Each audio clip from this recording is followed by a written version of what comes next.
Muy bien, continuamos hablando sobre libertad financiera y en este video en específico, más allá de la definición personal que tú tengas, más allá de cualquier noción o idea que hayas escuchado del tema de la libertad financiera, hay una cosa clara y es que la libertad financiera es una fórmula y la fórmula como tal nos permite identificar si sí tengo o no tengo libertad financiera. Vamos a ver entonces de qué compone o cómo se compone esta fórmula de la libertad financiera. Vamos a verlo ahí en pantalla rápidamente. Como primer componente de la fórmula de la libertad financiera tenemos a los ingresos pasivos y como segundo componente tenemos los gastos. Entonces ahí vemos ingresos pasivos, ese símbolo significa mayor o igual que, ¿cierto? Entonces ingresos pasivos mayor o igual que los gastos. Quiere decir que la libertad financiera, la fórmula, es cuando tus ingresos pasivos sean mayores o iguales a tus gastos.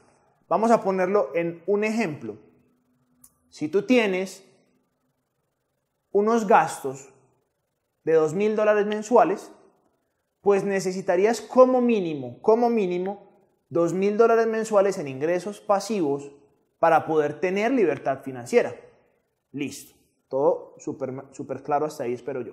Ahora, ¿qué es un ingreso pasivo? Seguramente ya lo sabes, pero vamos a hacer un pequeño recorderis. Un ingreso pasivo es un ingreso por el cual mi actividad no es muy demandante, no es muy activa, por lo tanto es pasiva, por eso se llama un ingreso pasivo. Ejemplo, yo tengo un carro, pero en vez de conducirlo, contrato a alguien que lo conduzca, de pronto un taxi, de pronto servicios especiales de transporte, de pronto pongo a una persona que trabaje con Uber mi carro. Bueno, tengo un apartamento y lo arriendo, o tengo un cuarto útil y arriendo ese espacio del cuarto útil, o tengo un parqueadero y lo arriendo, ¿cierto?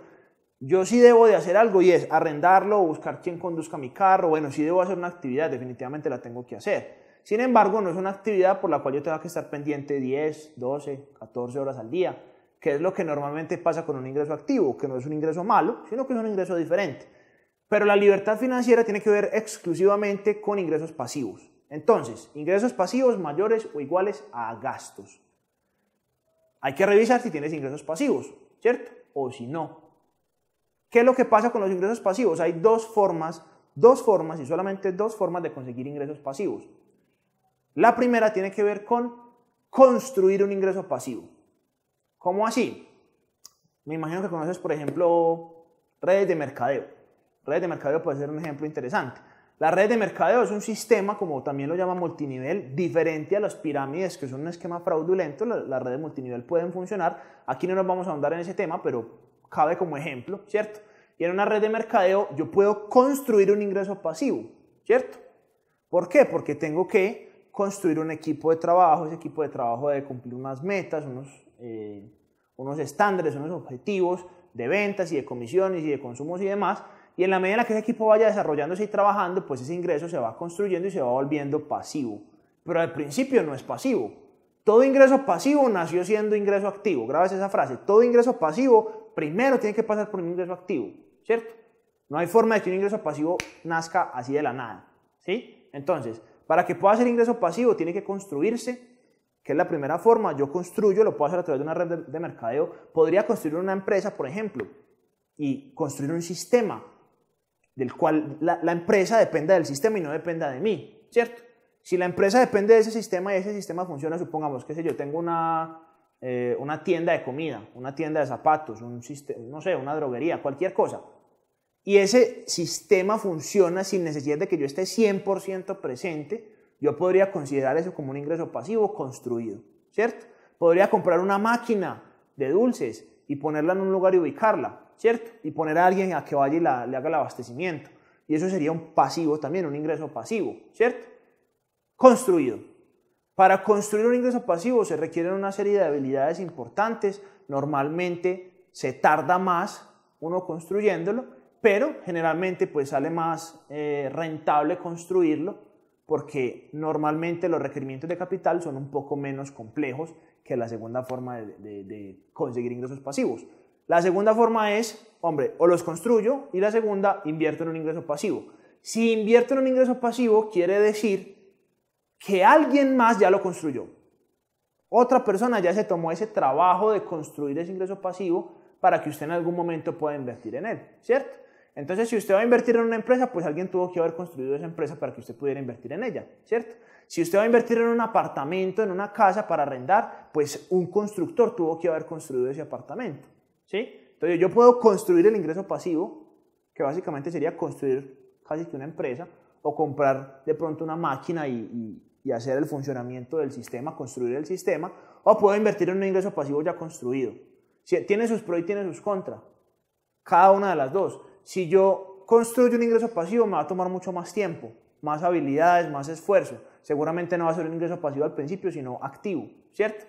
Pero voy a aprender mucho más y hay una cosa muy importante en este tema. Si yo construyo el ingreso pasivo, normalmente tengo el control, ¿cierto? Tengo el control sobre esa situación, sobre esa empresa, sobre ese ingreso como tal, puedo tomar decisiones, etcétera, etcétera. Pero claro, me va a costar más tiempo, me va a tocar aprender sobre cómo desarrollar sistemas y demás, ¿listo? Segundo, invierto en un ingreso pasivo. Pues no me va a costar definitivamente tiempo, solo el tiempo de analizar la opción y de saber si me conviene o no me conviene, que eso se vería ya más adelante en opciones de inversión y en cómo yo puedo evaluar una oportunidad, pero seguramente la entrada no va a ser barata. Claro, porque si alguien más construyó ese ingreso pasivo, ya hay un valor agregado, o sea que la entrada va a costar un capital importante, ¿cierto? Póngase a pensar, si usted va a comprar un apartamento, sea donde sea, le va a costar un dinero. Sea suyo, sea de otra persona, sea apalancado, pero va a costar un dinero, porque ya se construyó el ingreso pasivo. Igualmente, si va a comprar un carro y lo va a poner, el carro cuesta, ¿cierto? Si va a comprar una empresa, también. Cualquier ejemplo que se le ocurra de un ingreso pasivo construido le va a costar dinero, le va a costar capital, por más que sea suyo o del banco, no importa. Entonces, bueno, digamos que la parte que no es tan chévere dentro del ingreso pasivo construido es que el control es más limitado. O sea, yo invierto, por ejemplo, qué sé yo, en un vehículo y el vehículo es mío, listo, hasta ahí todo bien porque yo ahí voy a construir el ingreso pasivo, pero supongamos que yo voy a invertir en una empresa y esa empresa me va a dar unas utilidades, pero yo no tengo de pronto el control sobre la junta directiva de la empresa, sobre el rumbo que va a tomar esa empresa y demás. Entonces, cuando yo no tengo el control, que es normalmente, entre menos control tenga, más pasivo es, más ingreso pasivo es. Entonces, como no tengo el control, se vuelve cada vez más riesgoso, ¿cierto? ¿Por qué? Porque los riesgos operacionales de cualquier empresa son, por no decir infinitos, ¿listo? Entonces, tiene sus pros y sus contras. ¿Invierto en un ingreso pasivo o construyo un ingreso pasivo? Y obviamente esta es la segunda parte, y la segunda parte son los gastos, que hemos hablado en otros espacios sobre el tema de los gastos, pero que los gastos son súper importantes porque yo necesito ingresos pasivos, pero también necesito gastos. Y también necesito saber cómo manejar esos gastos, porque si mis gastos me dominan, la libertad financiera nunca me va a llegar. Entonces la fórmula se compone de ingresos pasivos mayores o iguales a mis gastos. Quiero que se le quede esa fórmula grabada, que la repita, que desayune, que almuerce con ella, para que todos los días se acuerde que su libertad financiera depende de sus ingresos pasivos y de sus gastos. Obviamente tiene más implicaciones, se va mucho más a fondo, pero esos son los dos resultados o digamos el resultado final, ingresos pasivos y gastos. Así que bueno, ahí está toda la información que tiene que ver con la parte de fórmula de la libertad financiera para que la aplique. Haga en su caso particular, en su caso individual, cuáles son sus gastos actuales, que seguramente los debe tener súper claros hoy en día, y cuál es su nivel de ingresos pasivos actual, si es cero, si es $500,000 o $1,000, lo que sea. Ahí tiene la información para que la aplique. ¿Listo? Nos vemos en un próximo video.